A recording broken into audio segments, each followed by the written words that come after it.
Hello hi అండి. ఈరోజు మేము చెరువుగట్టు పోతున్నాం ఆల్ ఫ్యామిలీ అండి. నేనైతే చాలా ఎక్సైటెడ్ ఉన్నానండి. ఆ పరమశివుడు అండ్ పరాశక్తికి చూడాలని. I'm big fan of you Mahadev.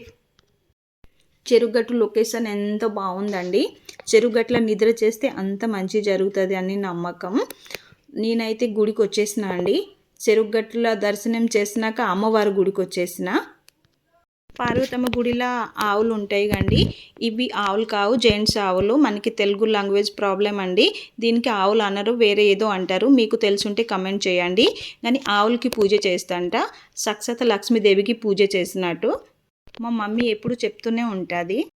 లైఫ్లో దానం పుణ్యం వెరీ ఇంపార్టెంట్ అండి. కోటి ఆస్తులున్న ఏవి మనతో రావు. అండ్ మూమెంట్లో మనం చేసే పుణ్యమే మనతో వస్తుందంట. ఇది ఎప్పుడు మమ్మీ చెప్తూనే ఉంటుంది. మనకి 100% ఆస్తి ఉన్న దానిలో 25% అయినా దానం పుణ్యం చేయాలండి. ఎందుకంటే మనకి తెలుసో తెలియక చేసే తప్పులు పాపాలు దానం పుణ్యం వల్ల మాపైతాయంట. మనలో ఉన్నంత జనాలకి సహాయం చేస్తే దేవుడు మనకి సహాయం చేస్తాడంట. నేను పెట్టే చీరలు అందరికీ సరిపోలే అండి. మిగతా వాళ్ళకి అమౌంట్ పెట్టేసిన. మా వీడియోకి రాంగ్ వేలో తీసుకోవద్దు. ఇది జస్ట్ సోషల్ మెసేజ్ లాంటిది. వీడియో నచ్చితే ఒక లైక్, వీలైతే ఒక కామెంట్ అండ్ మా ఛానల్కి సబ్స్క్రైబ్.